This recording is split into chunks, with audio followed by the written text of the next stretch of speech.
The next day, the three of you go looking for one of the Gubbs to learn a bit about where the grandmother of the Gubb family was slain by human boot, because you have heard that the sorceress Brilda has a lair somewhere nearby. Who's got the best relationship with Gubb? I obviously have stolen from at least one of them. I do not know if I am the best correspondent. Maybe, I don't know. I feel like Cordy puts on a good face, but also probably has stolen shit. Am I right? Yeah, absolutely. I mean, especially if she found out Lucas did it. It's like, Yeah. Come on, man. Gotta show him up. Then I guess Olive. I don't know. Olive seems to be the most diplomatic of the three, let's be real. Yeah, she's definitely the most diplomatic. Okay. Does Olive have any sense of distinction of which Gubb she's talking to, or it's just a Gubb? Give me a perception check. Okay. This is DC 20 to be able to pick any of them apart. DC 15 to at least tell relative ages. Well, I just got a 20, so... You somehow are able to distinguish all several hundred Gubbs Holy shit. from each other and from their parents, who are both also named Gubb. Mm-hmm. Yeah. I've been really just Hitting those books? observant. I've been, hitting those books. I've been really studying up and paying very particular attention anytime I talk to a Gubb.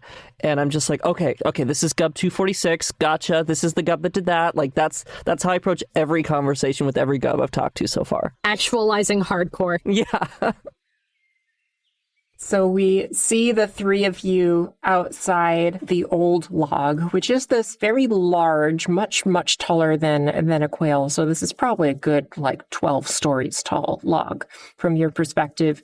It's kind of rotting and hollowed out, so you're able to enter it. It smells very loamy. There are all sorts of bugs crawling in and out of it. This is where most of them live. And you notice one such Gubb making her way across the grass, heading home. This is one of the children. She is, of course, named Gubb, 783rd of her name. Oh my God, Gubb, it's so good to see you. How are you? Oh my God, you remembered my name. That's so sweet. Of course. How's your mom doing? Oh, Mama Gubb's doing great. She's taking it easy, hanging out with her friends, telling war stories. As she should, honestly. Well, listen, I didn't mean to, bother you or interrupt your day at all, but I did have, kind of a weird question for you. It's sort of a dark topic, and I don't want to, bring up bad memories, and, I don't want to, say anything that's triggering, but, I wanted to talk about your grandma, if that's okay. Oh, yeah, of course. I mean, I never knew her. That was before my time. So it's just, I don't have hard feelings about it. Yeah. Well, thing is, I've been told that, someone we're looking for, someone named Brilda, lives near, where your grandma died. Do you happen to know where that might have happened? I have some idea. Do you want to come inside? And I bet, because Mama Gubb would definitely know. Yeah, sure. That'd be great. Thank you so much. Yeah, just follow me. She leads you into the log. There are a lot of unevenly shaped sort of caverns and tunnels, either rotted out or chewed through by various bugs and detrivores. You pass a lot of other Gubbs. In particular, you also pass the first Gubb you met. Oh, hi, so good to see you again. Great to see you too. Oh my gosh. Yeah, how have you been? Oh, I've been great, just hanging out with all my siblings. We have a poker group that we're having a lot of fun with. Oh, I'd love that for you. That's so fun. It's so good to see you. Good luck with all of your quail things. Yeah, thanks. Have fun playing poker. I did not realize that voice is only to one particular Gubb. until you reminded me of that. And I was like, oh, so you can't. So it's not a thing. That's just okay. That's just that one gub. You just talk like that. Just the one cub. Yeah. That's Gub for you, always playing poker, says this other Gub. All right, Mama should just be over here. We can go into the parlor, and leads you around a corner. You enter it's not super big by your standards, but from a perspective of a isopod, this is actually a fairly grand chamber. It's richly decorated. There are tapestries portraying Mama Gub's adventures, including a 3-panel triptych of her ascending the leg of and violently brutalizing a human. Yeah, I think I see that triptych and I'm like, oh shit, okay. They really care about this killing human things. The three of you file in behind Gub and then turn to regard Gub. Mrs. Gub, it is such an honor to finally meet you in person. Or in Birdson, sorry. Listen, I've heard tales of all of your heroics and your amazing feats. It's just, it's a pleasure to finally meet you. Oh, have you heard talk about me? That's so sweet. Of course. You know, I did get up to some adventures in my day. I did. It's lovely to meet you. Of course, Gub and Gub have told me so much about you. Oh, I'm flattered. Well, yeah, no, of course, your tales have spread far and wide, as they should. They're just, so amazing. And I wanted to talk to you because we actually had a question. Sure, make yourselves comfortable. Thank you so comfortable. much. She's reclining in this plush armchair. She has a glass of some kind of dark liquor. There's an array of armchairs, but there are also little, ornate perches for birds. Only the finest. Yeah. Olive definitely, hops up to one of those perches without realizing that there was another Gub on that perch, and I accidentally just, step on a Gub really quick, and I'm like, oh my god, I'm so sorry. Are you okay? I'm just. Yeah, I'm fine. Sorry, I'm really young still, so I'm really small, and it's hard for people to see me. As long as you're okay, I'm so sorry about that. It's okay. I'll just move over here. It's fine. I'm not really allowed to play on the perches anyway. I just kind of think they're fun to climb on, so Don't worry, I won't tell. It's yours and my secret. Oh. Gosh, Olive? Oh. Okay, listen. It was an accident, okay? Cut it out. Oh no, Olive's a bad person. Oh my god, cut it out. Cordelia also hops up on a nice perch and tries to do a little quail curtsy to Mama Gub, a birdsie. That thing when birds hold themselves low when they're worried about being seen. Lucas does the dude head nod of just sup. It would look really cool, except that you're a quail, so it's just sort of a fairly normal bird head bob.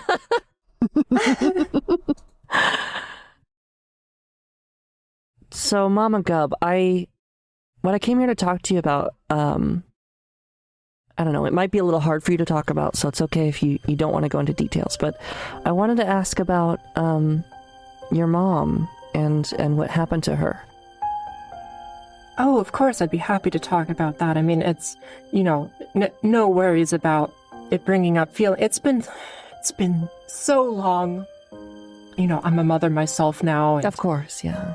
As much as I would have loved all of my little baby Gubs to meet my Mama Gub, some things are not to be, and the world spins as it must. Yeah, and at least you got your vengeance and you took out the monster that killed her. That's what's important. I did. My proudest moment. Yeah. My proudest moment. While I had many adventures and defeated many great foes since then, that was for family. Of course, yes. Well, listen, we're looking for a very powerful, legendary sorceress named Brilda. I've never had dealings with Brilda, but I have heard of her. And what does this have to do with my mother? Well, we were told that Brilda lives right where, forgive the the crassness, but where your mom was killed, was stepped on. And you're asking where that location is? Yeah, if you don't mind sharing. It's a fair bit far away. It's a day or two downriver. There's a particular fairy ring of toadstools you'll pass, and there you get off the river, and you want to head due north. After about a day, you get to a field of extraordinarily tall grass, taller than this log. And in that field, there is great danger, for it is stalked by humans. And that's not the only threat, because that field has a cursed magic about it where thunder rings out from the clear sky and can strike small creatures dead without warning, without notice. But my understanding is I've only been there once, and it was not to see Brilda. I simply wanted to see where my mother passed. Within that field, I think near the middle, near the center, is a dogwood tree. Brilda, it is said, lives beneath its roots. Thank you so much for sharing that. Locust, Corey, did one of you get that down? Did one of you write that down? Because that was a lot of information. I guess actually what I was going to ask DM was, with the information provided, would Lucas... Does this sound like a shooting range they're talking about? Give me an insight check. Crit fail! Oh no! I would also like to make an insight check because I've got my notebook out and I'm cross-referencing this with the song and I'm 11. Okay, can I also roll an insight check? Yeah, you can. Okay.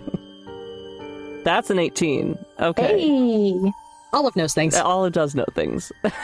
Lucas, you're sort of caught up by how fantastical everything is, and you're excited about your new magic. Mm-hmm. So I think the mention of cursed, clear-skied thunder is just like, yeah, more weird magic stuff. Checks out. Mm-hmm. I think, Cordelia, you in turn are laser focused on finding Brilda and aren't thinking too much about these sort of ancillary details. Yeah.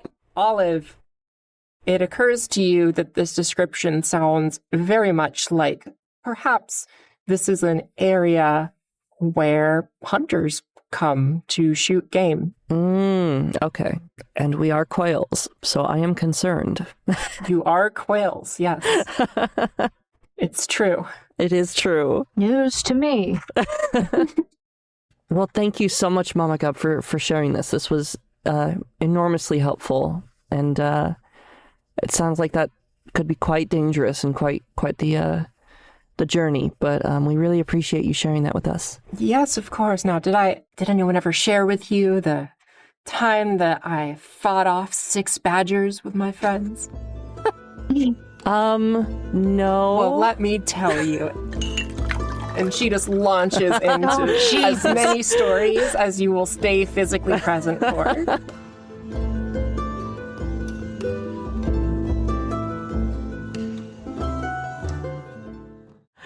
Olive knew that was coming, and she was trying to think of literally any excuse to get out of it, but was just trying to be polite and just had to listen to it all. Sometimes you just can't be polite. You just can't. Meanwhile, Cordelia's going 6. Well, I think it's probably, if Olive tells us that it sounds like a hunting range, and I'm sure Olive would. Yeah. I feel like it's like, all right, we probably shouldn't check it out before the, I'd like to not get shot. Yeah, let's not. Yeah, maybe the salamander has some information that can, keep us safe when we actually try and go down there. Ugh. All right. But I still don't feel good about stealing stuff. Just saying that. I just need to get that out there. We know. That's nice. Immediate dismissal. As you're having this conversation, walking out of the log, you pass Gub. Out stealing stuff? My mom was great at that. She's so sneaky. Does your mom have anything we could use to steal stuff? Anything we could use? Ooh. You're a pretty different shape, so I don't know. All right, that's fair. Like, I don't think, I mean, well, she has some really fancy boots, but they're probably too small for you. Oh, fancy how? I'm so interested in boots. Oh, they're magic boots that make her quieter. So it's a set of 16, because... Horrifying! Horrifying! I hate that. I hate that. No, thank you. 16 boots? Absolutely not. Take a million years. Thinking, I wonder if you could, like, cobble 4 of them together and they'd be big enough. Maybe. Oh. Wait, you're gonna try and actually make shoes out of shoes? I mean, if you're going to make shoes out of anything, it'd be good to make them out of shoes. And Olive would know a thing or two about making shoes. Yeah, that is true. But no, sadly, I cannot come up with a way to fit my quail feet into 16 isopod boots. Honestly, would be so impressive if you could. Well, if we actualize as isopods next time, I know what I'm gonna try. I think at this point, like, even though that shit was so obviously pulled from her ass, it's just like, Lucas is at this point, it's just like, you know what? Yeah, sure, a self-actualization, whatever. Because it's like, you know, mom knows more sometimes. Most annoying person you know makes a great point. When we go back to the nest, Cordelia's kind of packing up her little sandwich pick and a little bow that she's kind of put together out of a little piece of elastic that, you know, popped off somebody's hair somewhere down the line, and opening up as many little pockets in her feathers as she can. Like, she's gotten pretty good at, like, stuffing things in the feathers to hold on to them. Oh, that's cool. That's fun. Yeah. But more than that, she's got the sandwich pick and she's thinking through, okay, this is how I'm gonna sneak, and this is the kind of thing we can do. And there's a feeling of competence that she's not used to. Like, she's pretty good at stuff. She's been doing drawing. She had a gymnastics phase back when, like, cute kid gymnastics TikToks were in style. But, you know, we're never in one place long enough to, like, practice something or to, you know, you're not going to be taking a class somewhere. So this feeling of, yeah, we're actually going to do something, and I, like, know how I'm going to approach it, is something that she really takes a moment to kind of feel before catching up with her siblings.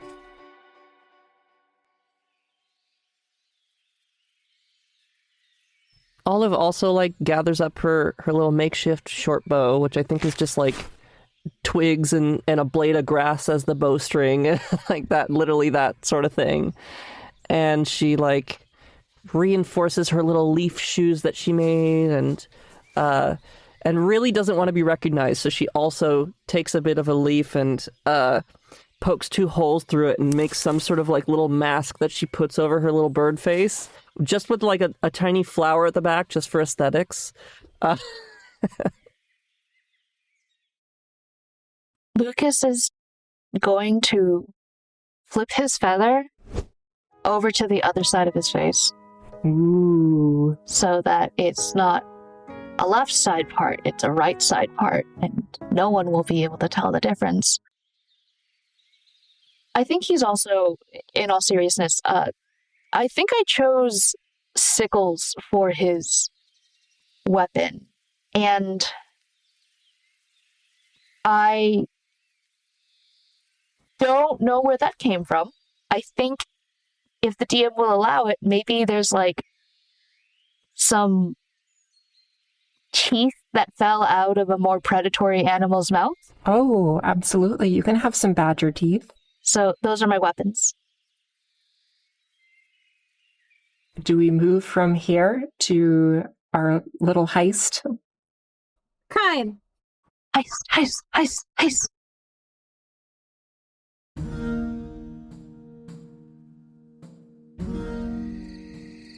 It is cool night again at Big Root. Fireflies are lighting up the stage.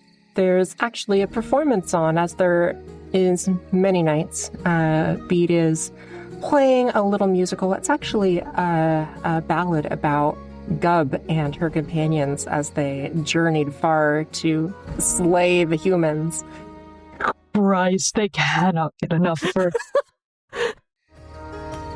With all of the attention gathered on the stage, of course, even Father Hippocornicus is in attendance. He never misses one of Bede's extravagant ballads, even if he can't make it to all of the more smaller performances, not all of the cover songs. Bede covers the Dung Beetles quite a lot.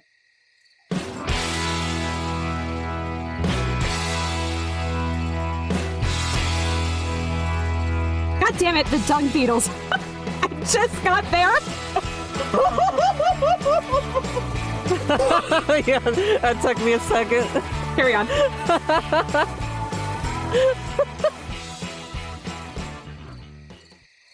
You have a map. Let me know if there's any preparation, magic or otherwise, you would like to do immediately before starting your infiltration. Any pass without a trace or anything like that. All my spells are pretty offensive. And the only other ones I have are Identify and Detect Magic, which I will ritually cast Detect Magic on myself. Okay. Like 10 minutes before. I could find a familiar. Maybe some sort of like, I don't know, something smaller than us that can be a bit of a scout. Yeah. But I don't know what would be smaller than us. Let me think. We've got bugs. Other than I could do an isopod. Get a gub. We've got bugs. Yeah. Well, if a familiar would be something normally not sentient from your point of view. Right. Yeah. I think. What about like a firefly? I was gonna say you could have a firefly. Okay. You settle down in a dark corner, a bit outside the loud activity of the Big Root stage. You sit down to meditate, to reach out to the world, to call for a familiar to aid you. This is an hour-long meditation. We've talked a lot about Lucas's music, but of course Olive listens to music too. And as you are meditating, soft, ever so soft music, much like what you would listen to when the headphones weren't several times your own mass, starts to fill the air around you. And you hear a kind of humming buzz. At your size, the of flies and insects is actually quite a bit lower sounding, so it sounds more like a quiet helicopter in pitch.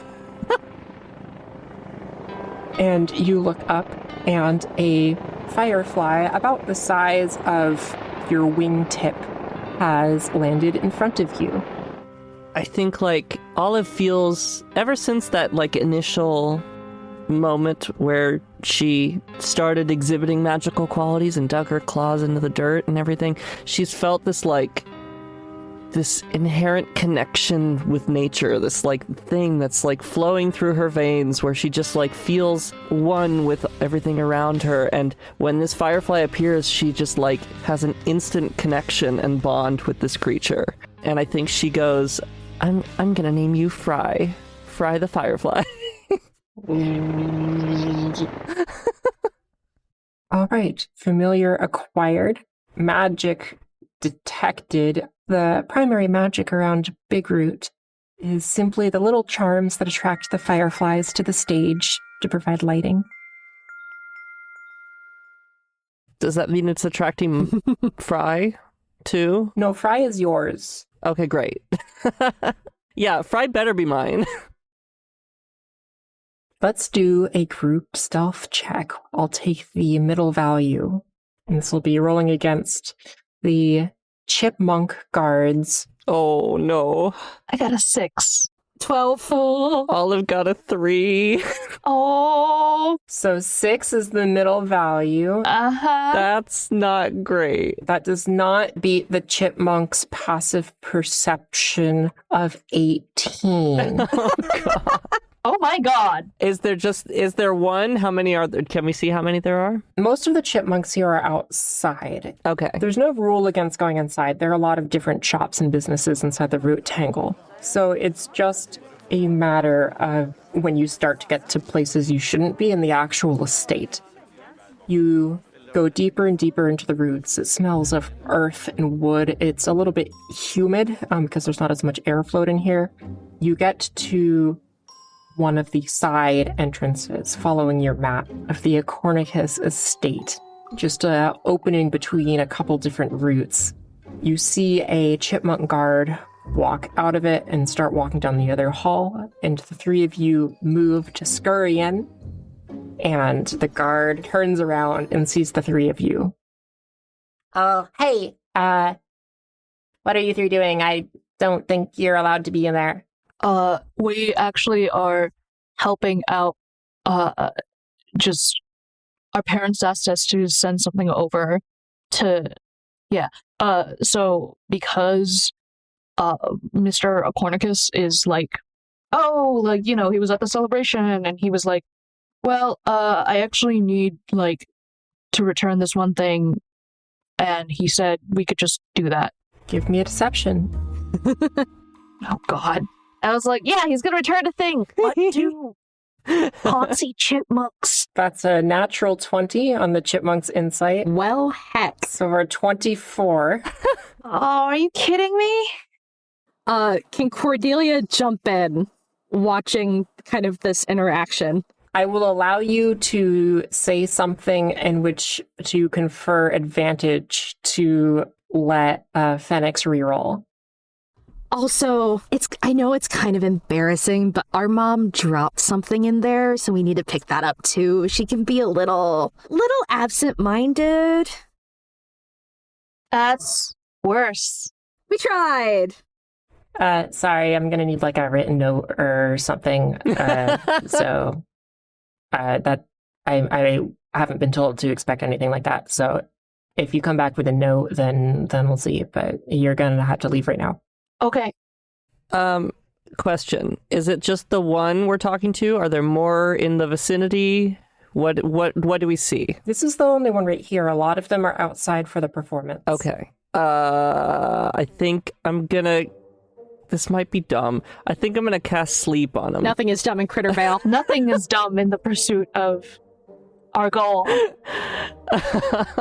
Okay. That's a natural 17 for a 19. I'm going to roll another insight, though. Okay. To see if this chipmunk knows that you've tried to cast something. Okay. And that's a 4. Okay, good. Great. You see the chipmunk starts to kind of rock back on their heels and then just kind of shakes themselves, and they're like, oh, I'm not getting enough sleep. But yes, you do have to leave. Oh, of course. Yeah, of course. We'll be right back, won't we? Yeah, absolutely. We just need to get that note. Yeah, we'll get that note for you, for sure. Yeah. And Cordelia kind of bird herds her siblings back and goes, okay, so what now? We forge a note. And Cordelia, having made sure to get a really good look at that permit that Acornicus wanted us to put together, and in particular was trying to memorize our good frog buddy Declan's handwriting, because he's going to have better, grown-up Vale handwriting than any of the quails. Can I attempt to reproduce that handwriting? Yeah, give me just an intelligence roll. God heck. That is a natural 1 for a 4. Wow. We are not breaking into this house. Oh my god. No! I think my wings just aren't set up for it. Yeah, I think with a 4, it's not even close. It's this is quail scratch. Okay, what's plan C? Just go to the lady. Just go. Do we just go talk to the sorceress? I don't know. I mean, we've got hunters, we've got humans, we've got whatever danger this Brilda person poses. We'd still have to go through to hunters and humans anyway. Hunters don't usually come out at night, do they? They don't. But it's a multi-day journey. Wait till evening. I guess. Hey, Olive, that sleep thing, can you do it again? But, like, have it work? I mean, I can try. Also, rude. There are other entrances you could try to sneak in. Okay. Because it's a sprawling estate, so there are like servants' entrances, there's the main entrance, there's a back door, there's like a kitchen entrance. Okay. Can I send Fry the Firefly down one of those other entrances and scout ahead a little bit? Yes. These chipmunks are rolling so good. Yeah. Well, and we're rolling horribly, too. With the telepathic connection you have to your familiar, your firefly goes down the hall. Mm-hmm. It bumps into the back of a chipmunk. The chipmunk turns around, kind of swats at it, and then it flies out the way it came. Okay. Well, we can try that route, and I can try putting that one to sleep and hope it works this time, maybe. What do we think? Or we cause a distraction, and... I can cause a distraction. What do you have in mind? No. Not a fireball this time. I do have Druidcraft, which includes fire play, so I can light something small on fire. Won't be a fireball, but I could do that without expending a spell slot. Yeah, maybe light something on fire somewhere else. Okay. Yeah. You're the pyro. You tell me what to light, and I'll do it. Oh, it's fine when Olive does it. It's a problem when I do it. Do as I say, not as I do, okay? Is there, like... I don't want to burn down someone's house, but I, like... Oh, God. Well, okay, specifically, let me read out. Fireplay says you light or snuff out a candle, a torch, or a campfire. So I think it has to be a fire lighty thing. I can't think of words. You could definitely like set something like a torch or something to that effect, a stick on fire to create a lot of interior smoke, which might attract attention without being super dangerous. Yeah, like maybe smoke somewhere. I think that's what we do. Yeah. All right, cool. I light a torch that's like a couple hallways down from this entrance, I want to say. Just like around a couple corners, far enough that we can slip by unnoticed if he takes the bait. I immediately get tired of waiting. Uh-oh. Like 5 seconds. And run back to the guard and go, hey, we were going to get that note, but I think we're smelling smoke. I'm not sure. Give me deception. That's a 25. That's much better. Oh, a fire. Oh gosh. Okay. Stay here. Be safe, okay? And this chipmunk guard runs off around the corner. It's not going to take them very long to see that it's just a torch on the ground. Go! Go, go, go, go, go, go. We're quails, we're fast. Yeah. The three of you quail run down the hallway, into the doorway, and disappear into the Acornicus estate. As in the distance, you hear, what the hell? There's just a stick on fire? What is going on? Once inside, definitely, once I feel like we're far enough from the door, stop, take a look around, kind of back up to a wall, try to become one with the wall a little bit, with a 17 stealth, and what are we seeing? Maybe 1 or 2 turns away from the door. Going down a couple hallways, on your right, you can hear kitchen sounds, plates and things being moved around. And you can roll survival to reference this on your map. Normally you wouldn't have to roll for that, but since you're on a kind of time crunch. I pull out the map and go, Olive, you're better at maps. Okay, fine, let me see. Oh, that's a 5. Oh my god, we're so bad. I don't know what this map says, okay? It's just scribbles to me. I don't get it. Can I try? Yeah, you can each try. That's a 13. Okay, that's a natural 18 for a 17. There we go. Cordelia still rolls higher. Why'd you ask me? Gosh. Well, normally you do. Okay, let me see it again. You're able to localize your location. Because of that, you're able to navigate fairly quickly without running into more guards immediately. You also got a pretty good stealth roll finally once you were inside. But only then. Navigating down through the hallways, lavish tapestries displaying the proud lineage of the Cornicus family, all of the heads of house over the years, which all kind of look the same. They have their blazers and their top hats. Some of them have monocles. Oh my god. Hallways of portraits and tapestries with the house crest, which is just a big acorn with some filigree around it, until winding down further and further.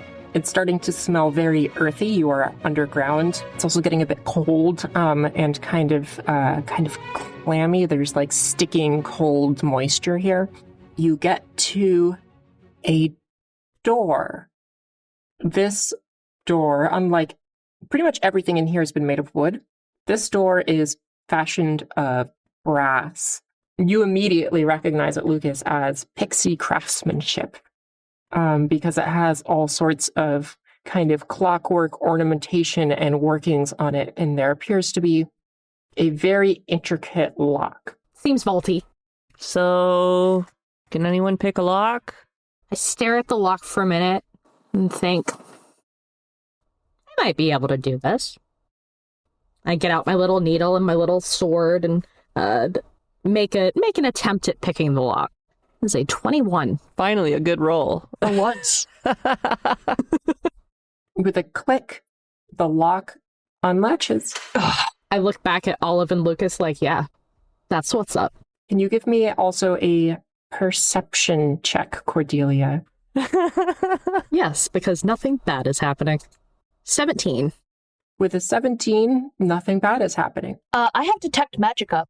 There's no magic. This is a mechanical door. Can I do a perception check? I feel like that was too easy. You can do a perception check, yeah. Ugh, that's a 13. It does feel perhaps like it was too easy. You can have that discomfort, but you don't see any evidence of anything else that might be awry. I have a +0. Do we want to try? 3. There was an attempt. This is so perfect. The plan is going exactly how we want it. Everything's going great, yeah. You're pretty sure that's a door. Yeah, it's a door. Yeah, that is a door. And it's open, too. It's unlocked, yeah. Yeah, with another kind of self-satisfied look at the siblings, I get a wingtip in kind of the handle mechanism and pull it open. Cordelia got a 17 on perception, right? Yes. So 17 wasn't high enough to catch this in advance. But now you do hear a definitive snap as a line that was attached to the door is broken. Oh. And you hear distantly a lot of clicking, getting further away. There's some mechanism, some Rube Goldberg domino thing that has been initiated. You don't know what, but it's sure happening now. And you just hear clicking somewhere in the periphery of this room. The room itself is very large. It's a mixture of like woven tree roots and carved out sections such that it's a smooth dome. And within it, on the smooth wood flooring, is a trove of acorns. So many acorns. You've never seen this many acorns in your entire life, even as a human. Piles that go far higher than you are tall right now. But it's not only acorns. There are other things around. There are trinkets, human artifacts like paper clips and bottle caps, hairpins, all sorts of strange items. Lots of glittering, shiny things. You see some other dried foods, things that can be preserved. And you see prominently at the back a large, about the size of 2 adult quails, geode. It is cracked open, so it's just half of one, and it has these glowing amethyst crystals in it, and it's sitting there at the back of this vast vault. The clicking is still happening. You all may roll perceptions or investigation to see what the clicking is working towards. Oh, God. Oh, Jesus. Yeah. As soon as the clicking starts, Cordelia just goes, "Oh, heck." I got a 17. 14. Investigation, 12. Olive is able to trace distantly on the ceiling a line of little mechanisms that are actively like clicking and triggering the next one.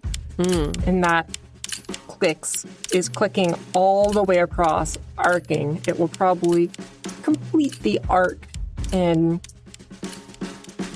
maybe 15-ish seconds. It's going pretty quick. You don't know it exactly. Okay. At the end of that arc, there are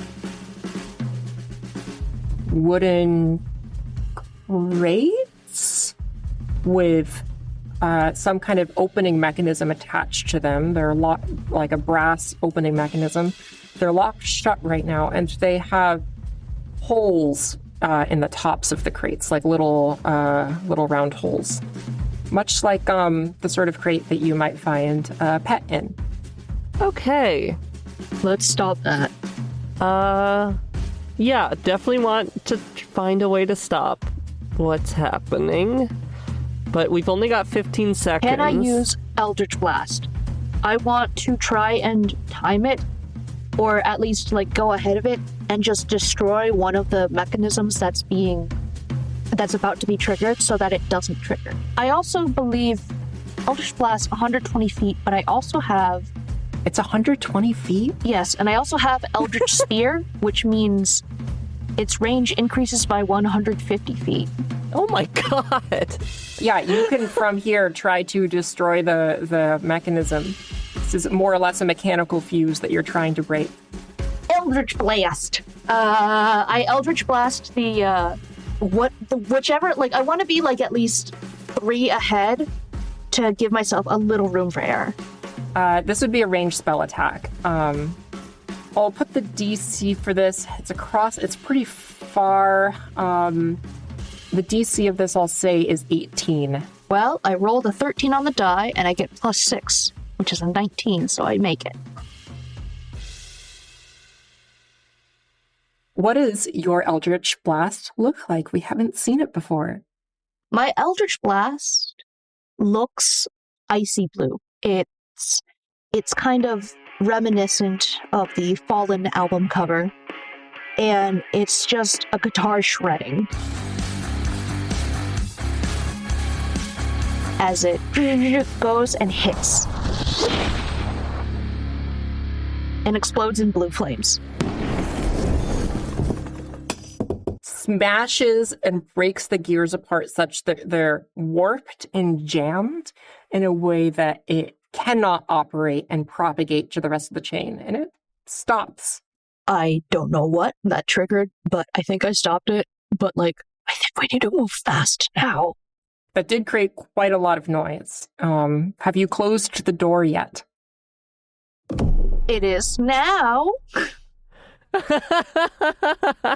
You make a loud noise and then close the door behind you. As you close the door, you hear the rapid patter of chipmunk feet approaching from other hallways.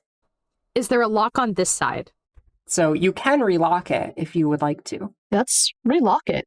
I slap the lock as soon as we hear feet down the hall. Okay, so what is it we're here to get again? Is it acorns or is it that geode thing? You're here looking for a trap door that you understand is in this chamber that leads out to an underground river, which you're hoping to use to exfiltrate what's in here. Gotcha. You presume that trap door would normally be used to transport things that are large into this room, but you're looking to use it for the opposite effect. And our job is to exfiltrate everything or something in particular? You understand that Slick and some number of other individuals that I'm sure are very reputable are waiting on the other side to take advantage of the situation. So your job is just to locate and open the door as far as you know. Copy that. Gotcha. I believe Lucas still has detect magic up, so is there any obvious magic? You are able to find what you would recognize from your human experience as a sewing needle that has a magical aura. I'm taking that bitch. I have shiny affinity. So I want to take a second to look over the pile and identify what is the shiniest thing? Yeah, give me an investigation check. And I think shiny affinity gives me an additional +2 on top of this, which is good because I rolled really low. So that's a 13. With a 13, you see that there is a gold wedding band, human-sized gold wedding band. It would be probably about the size of a large anklet, and from your perspective, quite heavy. Well, I don't have negatives to strength. I attempt to kind of pick it up and tuck it into a wing feather pocket. How does that go? It's heavy. It's like, from your perspective, it's like a pound. Okay. That's not too bad. So you would feel the weight if you were wearing it on you somewhere on like a leg or something, but you're able to carry it. Okay. I tuck it away. Then I add a paperclip for good measure. Okay. Grab a paperclip, valuables. Mm-hmm. Olive's not particularly interested in stealing anything that's in here, and she mainly just wants to get the F out. So she's searching for that trapdoor. That's a 25. Hey. With a 25 in our first round of activity, the chipmunk's feet have not made it to the door. You locate a large trapdoor. It is 10 by 10 chipmunk feet. It has a large iron ring. With a 25, this trapdoor is near the back and it's not far from those crates. And you see that in each of the 3 crates, there is an earthworm inside wearing full plate armor. These worms, if you will. Amazing. Time to sin. You have avoided an encounter with the worms. Each of you has done something. We'll bring it to the second round. The chipmunks are starting to reach the door to the vault. What are the 3 of you doing? Quail strut to the door. Is there any kind of mechanism or bar or lock on it? It has a crossbar to prevent it from being opened from the bottom. You're able to move that out of the way. The big thing is that it's such a big door that it's going to take a DC 15 athletics to open the door. Guys, I don't think I can get this by myself. That's a natural 20. Wow. Let's go. For 19. Strong bird. Lucas, you quail strut over and with a flip of your beak, pull open this door that's 3 or 4 times your size as a juvenile quail. You flip it up, comes down on the other side with a loud kerthump. Oh, jeez. You hear their voices at the door now. You hear, the keys, somebody get the keys. Scrambling to get into the vault. You look down into the trapdoor. As soon as it's open, you see that the underside of it has a kind of like stone and mud exterior. It's camouflaged into the surface of the cavern that's opened up below it. You hear now, without this heavy insulating door, the trickling water of an underground river. You see some flickering light. Somebody has a firefly lantern in here. You hear distantly down the corridor, Hey, I think the kids actually got it. Come on, boys. I flap and start to flutter down, but I'm trying to do it really quietly. Are you trying to hide from Slick? Yeah. Yeah, then do give me a stealth roll. 23. I am the knight. Flap, flap, flap. You can just kind of drop down, kind of duck behind a corner in this natural cavern. You see walking up Slick with a line of other salamanders behind him, each seedier and more disreputable looking than the last. They are carrying with them a rope, which is towing a barge alongside them in the underwater river. And as they approach, Slick looks up and says, "Hey, kids, you want to give us a hand? Start throwing stuff down here. Me and the boys are going to go up and grab some noteworthy objects." Get ready to fight. I think the guards are coming. Yeah, we really should just get out of here. Ho, ho, get your weapons, boys. and you hear Oh shit. a bunch of the sounds of swords being drawn from sheaths, by which I mean sewing needles being drawn from reeds. We're getting out of. I think Lucas, in that moment, looks at his siblings and is like, "All right, we did our job. Where's the sorceress? Tell us where the sorceress is." We're going there if you want to come along on the barge after we load it up. River will take us about halfway there. Okay. Are we fighting with these sleaze bags? I'm not. I'm quietly pecking my way over to the barge. Yeah, I think Olive is even pushing Lucas like, no, go. We're not staying for this. Lucas is just like, I don't know if I should be polite now that we know these guys have weapons. You know what I mean? The two of you are making your way to the barge. The salamanders are rapidly climbing up the wall and into the room, and you hear them moving around, grabbing stuff. You hear a click of the door to the vault swing open and the rapid footsteps of chipmunks running in. Two of the salamanders are standing, holding on to the barge, waiting for their companions to come down. They regard the two of you who are visible. Cordelia is hidden behind the corner. There is, all told, a flurry of activity, followed by a short moment of tense silence.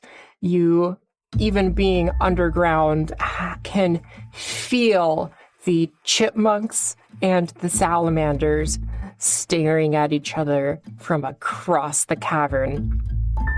And then shouts and motion as everything starts moving. I would like you all to please roll initiative. Ah, we're fighting? Woo! Here we go.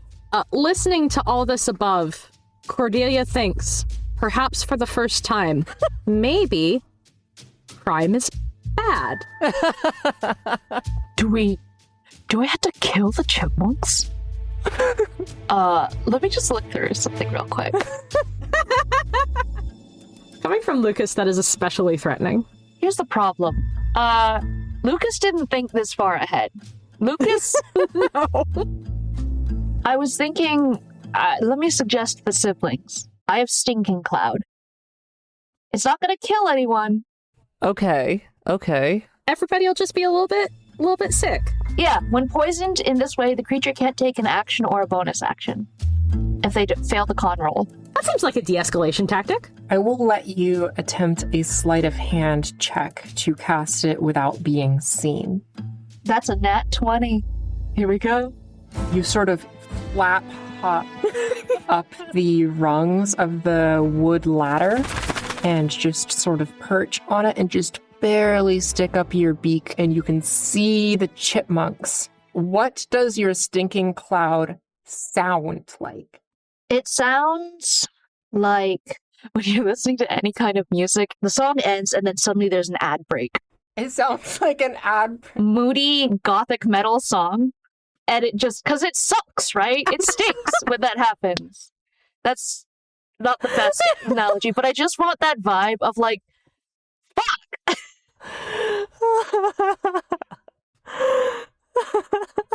What's the ad for? The ad is for Concerta, the psych drug. How do you know you're American? Oh my god. You just barely get a sight line on these chipmunks. You open your beak, a blaring guitar riff comes out for half a beat, jarringly replaced by an ad for Concerta. Do you have trouble completing tasks? Do you have trouble starting projects and never finishing them? Do you ever feel like you're drowning in paper with something important that you can't remember buried somewhere at the bottom of your pile? Did you know that all of your problems could go away with just one easy pill? Ask your doctor about this. Advertisement is completely fake for fictional entertainment purposes only. The Crimes of Candor podcast does not offer any endorsement or opinion on the psychiatric drugs mentioned here. This advertisement break is provided only for satirical purposes and should not be taken seriously. We are not doctors and cannot offer medical advice. The chipmunks don't know what Concerta is, and they also aren't very used to this particular kind of metal music. They are certainly caught off guard by the sound, but also by the literal stinking cloud, which is gray and green, and it just spews from your beak and perfectly creates a little hemisphere around where all the chipmunks are standing on the far side of the vault. It's fully obscures them. You can't see them. They can't see you anymore. And you just hear coughing and sputtering and yelling. All Olive wants to do is get the hell out. And if stealing all the stuff in there is what lets us do that, then she's going to try and move stuff to the barge as quickly as she can, now that the chipmunk's vision is obscured, I think, is what I'm going for. You hop up. There are 6 of them up here, including Slick. 4 of them are arrayed out in front of the other 2. Okay. With weapons drawn. The other 2, Slick and one other person, are dragging the glowing amethyst geode. Okay. Towards the hatch. Slick looks over at you. Hey kid, you want to give a hand? Okay, yeah. What do you need? Need to get this down the hole. Okay. And I just like splay my wings as wide as I can and try and just like surround the geode and push with all my body. Give me an athletics check. Okay. Oh, I have -1. This is gonna be fun. That's a 6. Just imagine your little feet against the floor. I'm just like, they're just like sliding on the floor and I'm not really moving an inch. I'm like struggling so hard. You're sort of struggling against it. The geode is moving, but because the 2 salamanders are also pushing it, and so it's just slowly screeching along the floor. It is 15 chipmunk feet from the opening. Okay. The salamanders go. They're just going to keep pushing the rock. They budget another 5 feet. That makes it Cordelia's turn. Cordelia's still around the corner down below, but been listening to everything. It's pretty audible. I'm gonna pop up, and I have some oil that I just picked up at some point, ended up in my bird pockets, and I try to splash it across the wood floor between the trapdoor and the rock to give it some slickness. Ooh. Okay. I don't think you have to roll for that. It's right next to you. You can just smash it down. Yeah. And an oil slick spreads over the floor. I'll say it goes out in a radius, so it's also kind of on either side of the path. So that whole area is a little bit treacherous, but perhaps in a helpful way. And I just pop back down. No longer attempting to hide, really, just being out of the way. Love it. And that makes it the chipmunk's turn. I need to roll 6 constitution saves. 5 of the 6 of them are coughing and retching and audibly vomiting their lunches and suppers on the far side of the vault. The remaining functional one leaps dramatically out of the cloud shouting, "Treachery! Treachery!" and is running towards the geode. We must protect the glitter! Olive's been seen. With a mask. It doesn't hide the fact that you're a quail, but who knows? It could be some other quail and probably not one of the 3 that were seen skulking around. Yeah. I also think I was wearing a mask during that encounter, too. Which I'm sure was really helpful traveling with your siblings. No one will possibly trace it back. Are there any other quails that look kind of like Olive? There are other quails, but you all have different colorations and things, so it would depend on if somebody knew you well. See, this is why I'm not the thief, y'all. Oh, no. I mean, if we're gonna... Maybe we should turn back into humans. Because, I'm about to try something stupid. That's the reason. I'm gonna cast Scorching Ray on that chipmunk. Oh my god.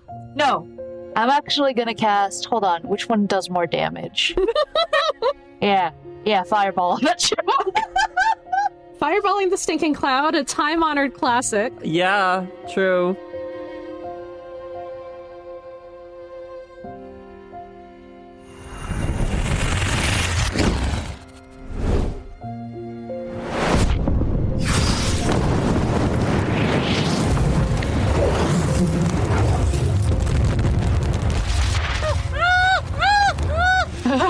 It's not okay.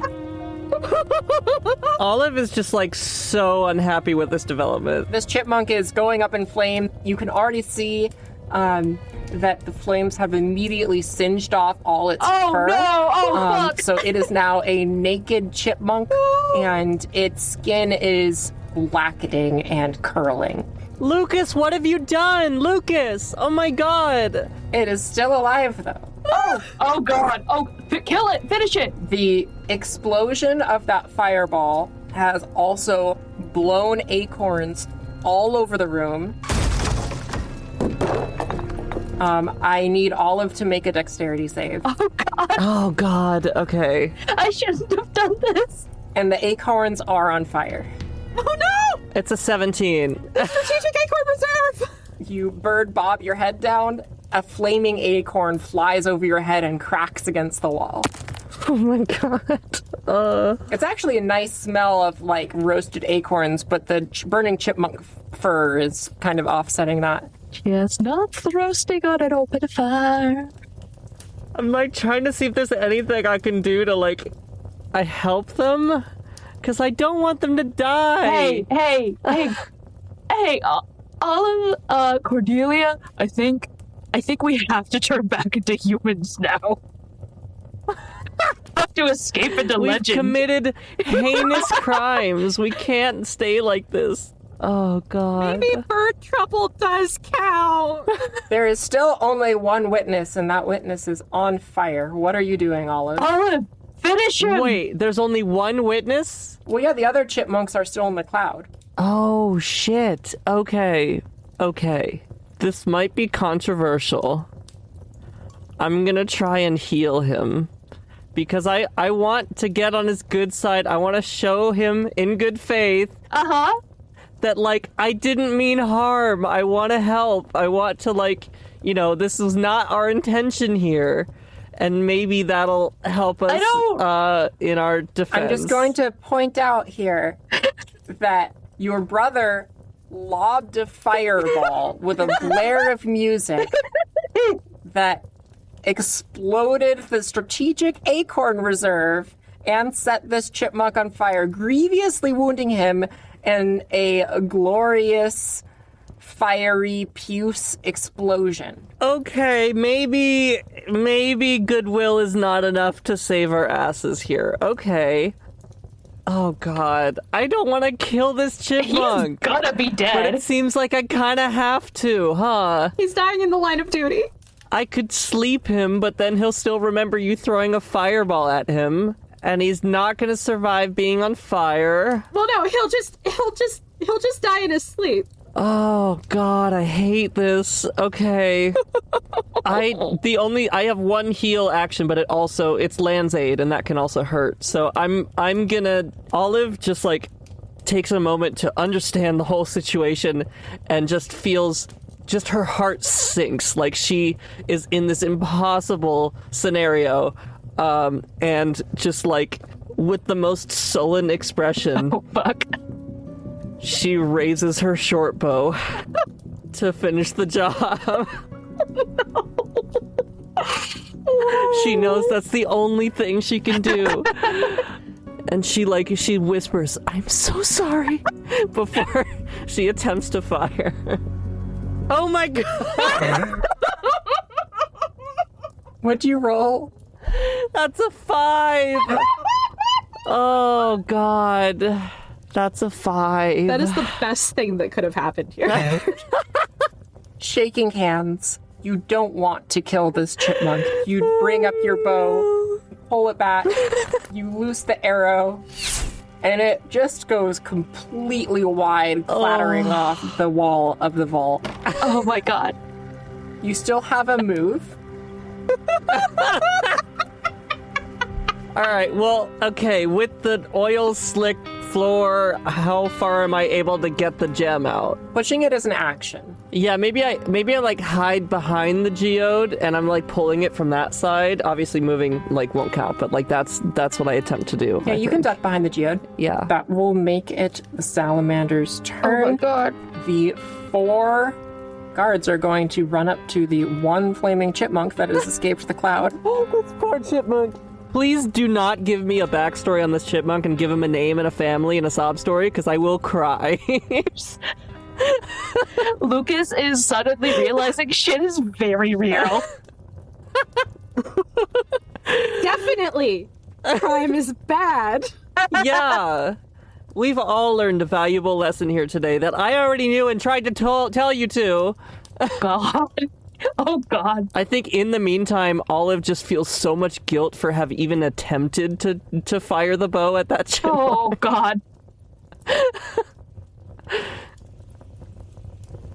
The salamanders run forward, stab their sewing needle blades forward. 3 of them puncture the chipmunk. One of them glances off some of the chipmunk's armor. The chipmunk is skewered, coughing up blood. It kind of tries to talk, but its tongue is pretty badly singed at this point. Still standing, but it is skewered by 3 swords and not looking so hot. One more chipmunk charges out of the cloud. For hell's sake, goodness! Oh God, Gerald! Gwen, I just want to remind you that you gave us D&D 5e. I did. You didn't give us kids on bikes. You didn't give us, like, powered by the apocalypse. You gave us D&D. I gave you D&D 5e, yes, and you have made decisions about what to do with that power. Yes, exactly. And I have chosen to do the thing that it is best at. You have chosen poorly.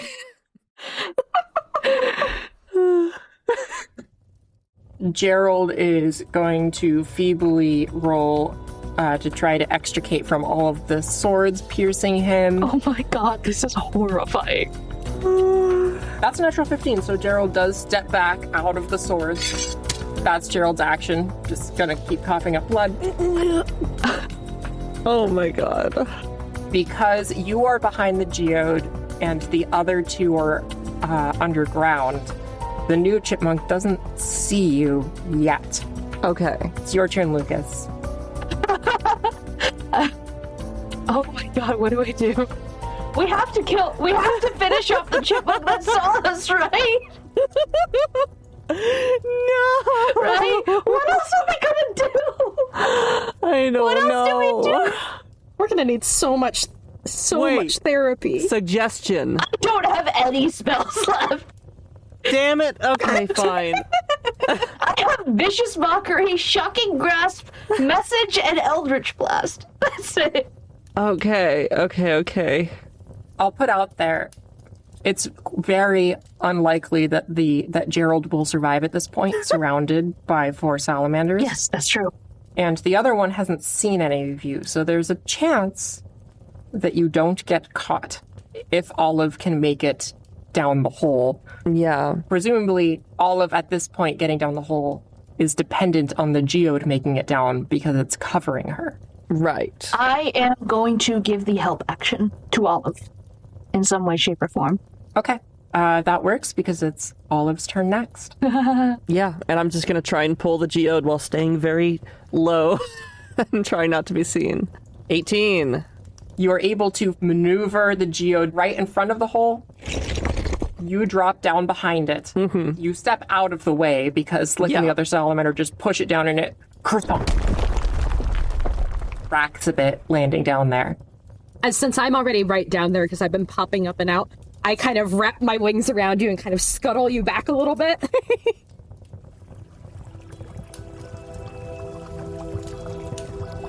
This underground river is now gorgeous. It's this underground space illuminated with this beautiful scintillating purple light.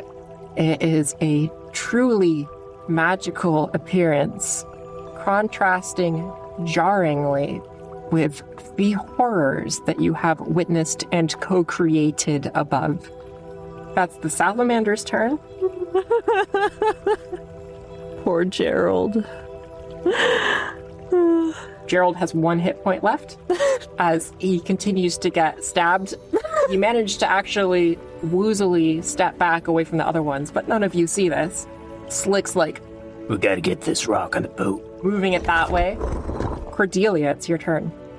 So I'm not even going to consider that I might be able to move this rock. That's not happening. So I take a moment to really, really stare at the rock. Like, tell me your secrets, rock. What should I know about this rock that's going to help us go forward? So I would like to do a shiny affinity investigation check. Okay. And it'll be at +2 from whenever this comes out as. So a 19? You rolled a 19 on investigation. I'll let that give you advantage on the Arcana check. All right, with advantage, that's a 21. This glowing amethyst geode, you are quite confident is magical. Without having to detect magic, it's hard to tell exactly why, but with those high rolls, standing this close to it, it might just be the adrenaline, but you feel some kind of heightened mental clarity. Okay. Yes, the rock loves me. The rock thinks I'm smart. I scuttle out of the way of the rock's path. That makes it the chipmunks again. Gerald takes 1 point of fire damage and dies.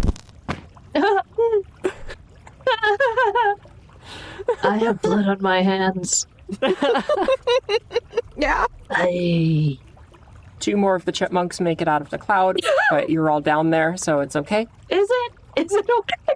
The salamanders at this point are going to disengage, run down the hole, and start pulling the hatch down. But Lucas and Olive, you do have turns while they're doing that. I'm gonna help push. That's all I'm doing. Give me athletics. 11. With an 11, you scooch it 5 feet. I'm also going to help push. That's a 7. All right. It doesn't really get a lot further than it already was. The salamanders go. Slick rolled a natural 19. Oh. So the rock has moved all the way to the shore now, right next to the barge. The trapdoor is closed. Of course, it can still be opened from the top, so that's sort of a temporary state of affairs. And there's a flurry of activity just trying to get this on the boat and get out of here before the chipmunks catch up. I guess, what the heck? Anything that gets us out of here faster, I will attempt to help push the rock onto the boat. Okay. The Van Fam life did not prepare us for this? No, we didn't prepare to become murderers. Yeah. Hey, flat 19. You tip the rock onto the boat. Cheap! The chipmunks get to the door, but don't get to open it yet. All of you are able to get on the barge. I am going to ask for a final stealth check. That's a 19. 10. 12. A chipmunk opens the trap door and catches a glimpse of two of you as you float away down the river. Oh boy. Can I, as we're going away, cast sleep on him and hope he thinks it was all a dream? I'll allow it. I'll allow you to try to cast sleep as he's coming down Okay. if you can. Of course, if you fail, he will Yes. see you too. So that's the trade-off here. Okay. That's a natural 9 for an 11. With a thump, the chipmunk goes from stepping down the ladder to falling asleep at the base of the ladder. That's gonna hurt tomorrow. But not as much as Gerald was hurting. Gerald's not going to hurt anymore. Oh. No longer. He's no longer in pain, at least. Hey, Olive. Yeah. Olive, I think turning into a human is a really good idea. Yeah, I'm inclined to agree. Let's never speak of this again.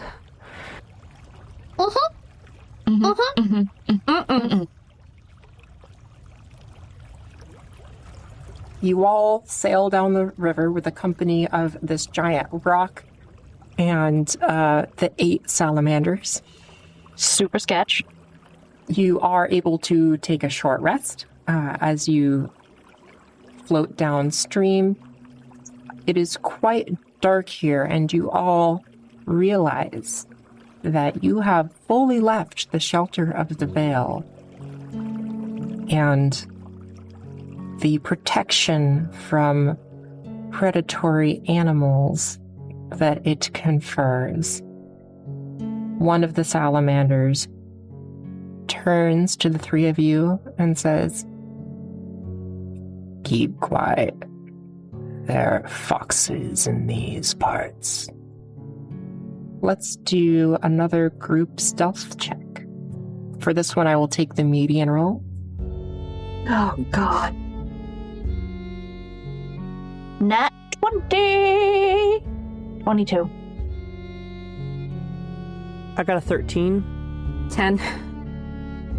2 eyes glinting in the amethyst light become visible on the shore. 100 feet away from where you currently stand, you see a fox towering over you. Forget huge gargantuan. This is colossal. This is a grinning, toothy skyscraper staring all of you down. Just a little bit of saliva dripping from the maw. Is there anything above us, like any overhanging branches or grass? There are overhanging branches far, far above. So not within 300 feet. No, much further. Damn. Because these are actual trees. There is grass and reeds growing along the side, and those are close. We could literally just fly. We don't have to perch. But foxes can't fly, so we could try and just stay in the air and follow the barge. Yeah, Yeah? Okay. I'll do that. Each of you give me a dexterity save. I rolled a 5. A 2 on the die! I've got a 14. Can I cast a spell as I do that? Yes. I'm gonna try and cast Command. Flee. That's a failure. Okay, that's very good because Olive was about to take 19 points of damage as the fox's teeth grazed her as she flew away. That's literally my max HP. But as that was about to happen, you make eye contact with the fox. You say, flee. The fox's eyes go wide and it sprints away the other direction. Oh, Olive, I don't like being a bird. Thank you, Lucas. Thank you for that. Whew. Cordelia, we are flying at this point, right? We are flying at this point. Yeah. You see that the salamanders actually, at the same time as you flew up, all just dove overboard. They're amphibious. Right. Yeah. I flutter over next to Olive and kind of brush her wing with my wing, and I flutter away. Are you still following by air, the barge? I think so. Yeah, I'm not getting down in fox range again. I think that's wise. Yeah, I think that's wise. You continue on. The salamanders climb back up and kind of look up at you, but don't seem to be bothered by you keeping a distance, given your ability to. You do see this routine of foxes and badgers approaching occur twice more with the salamanders all diving away. You also see a bear lumbering by, but it doesn't seem interested in any of you. You're a bit too small for it. So big. Towards the end of the night, you hear... Oh, fuck. And I'm going to need some more stealth checks. Against an owl? Oh my... Okay, that's an 8. That's a 17. That's a 7. The twins are not rolling well right now, okay? I think the twins are just having, for similar but different reasons of just existential murdering crisis. Yeah, no, that's exactly what it is. It's just really getting to us both. And Cordelia's both a little bit younger, so it's not hitting as hard. Was downstairs, so it's not hitting as hard. Yeah. And it's like, guys, come on, we can't be doing this right now. I just saw a man burned to death in front of me. I just tried to kill him.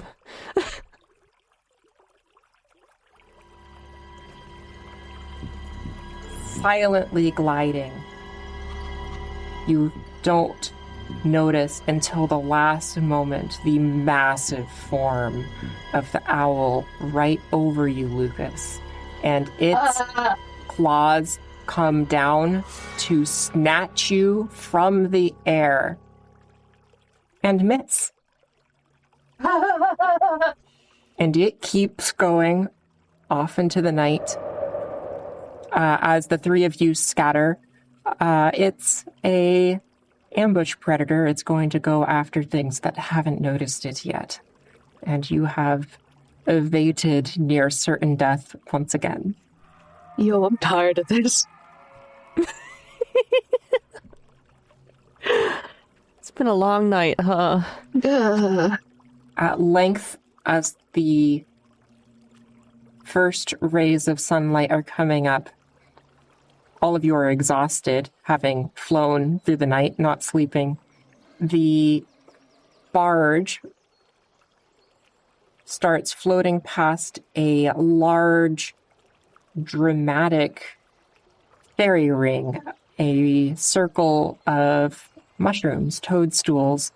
They are faintly bioluminescent, and here these salamanders, a couple of them jump off the boat, carry the rope to the side, and start dragging the barge onto land. It's at this point that you discover that the barge has wooden wheels that were under it while it was floating down the water, and it effectively has become now a flatbed wagon. Approach the roots of a large tree, which the mushroom circle is growing within the roots of. Duck under the roots. Slick says, We'll shelter here for the day.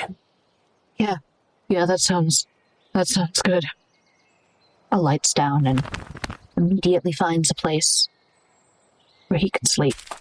as you all cluster in, it's a tight space, a bit cramped, but there is enough room for the 11 of you to crowd in under this root. There is a covering constructed of stitched together leaves that is thrown over the opening to hide it from view. You gather this is a regular way stop. and you are all able to sleep 8 hours into the mid-afternoon. Holy shit. What did I just do? That was episode 2 of Quailful Polymorph on the Crimes and Cantrips podcast. This tale of quails was brought to you by Miri Baker as Cordelia, Fennix as Lucas, Beatrix Ryle as Olive, and me, Gwen Malmquist, as your narrator and editor. Additional music, environmental ambiences, and sound effects are by Epidemic Sound and Michael Gelfi Studios. This episode includes a thunderclap sound effect by Fission9 on freesound.org. For bonus content, help us keep telling you stories at patreon.com/crimes and cantrips. Thanks for listening. Catch us next time for more crimes and more cantrips.